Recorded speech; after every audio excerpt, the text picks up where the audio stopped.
What's going on, guys? So today we are out here at Coachmen Catalina's factory in Middlebury, Indiana. This is a really cool area. We've already filmed a lot of these units, so look out for videos either coming soon or maybe some of the videos have already posted. Today we're going to take a look at this really cool Summit Series travel trailer. Of all these units, this is the only one that has a slide out on it, and this is a pretty popular floor plan, so let's see what it's all about. Hang tight, I'll be right back.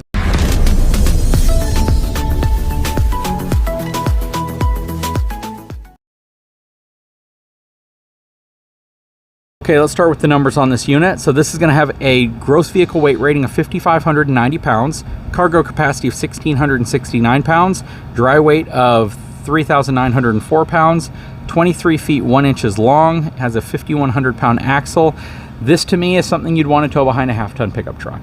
Now there are some full-size SUVs that have the tow capacity, maybe like an Expedition, a Tahoe, Yukon, Jeep Grand Wagoneer, things like that, but you're probably going to want at least 7,000 to 9,000 pounds worth of tow capacity to handle this, mainly because not so much the weight, but the length, the height, and the width, and the way wind is going to impact this whenever you're towing, and the impact it could have on your tow vehicle. Now this has a BAL frame, so this is not a Lippert frame. It is a Huck bolted stamped frame, but it is a really good frame. They build good quality frames. We had a BAL frame on one of our first travel trailers, the Forest River Vibe we had. But we're going to take a closer look on the inside of this thing. Okay, before we hop inside, we have a huge storage down here. I did not expect it to be that large. That is an enormous storage area.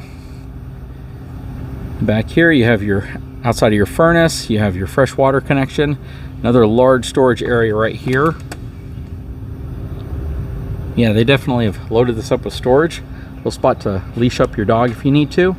This has, again, BAL frame. Everything's Huck bolted to the frame, as you can see.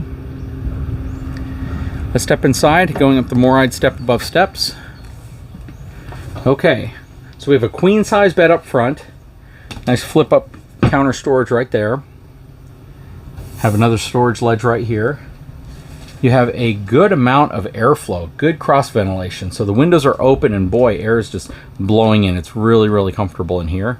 Window right here, window right there, window right here, window right there. And those are your windows. You have a booth style wraparound dinette with some storage underneath it, which is nice. This is on the exact slide out system. This is a cable driven slide, but it is the newer, better system from BAL, so I haven't heard nearly as many complaints about this system, but it is a cable driven slide system. Thermofoil countertops in here.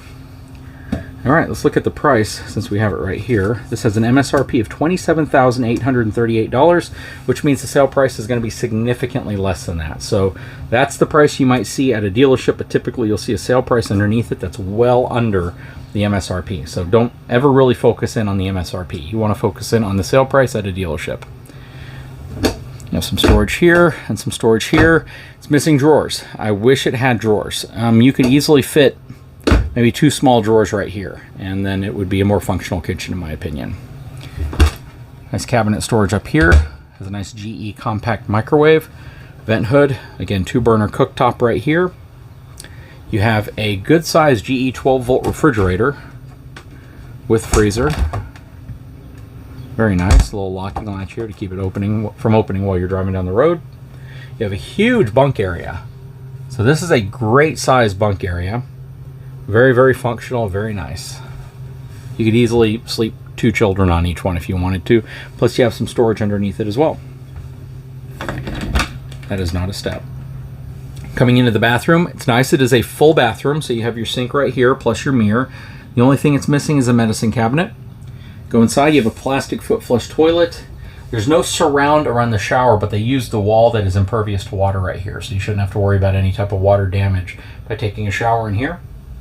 It is a good sized bathroom though. I definitely have to say that the bathroom is convenient. It's not what I would consider to be too small or too cramped. You have a spot to mount a TV up here, cable satellite connections as well. I like how they're starting to do the trim work right here where you're not seeing nearly as many nails holding things in place. They're using adhesives now that are really strong construction grade.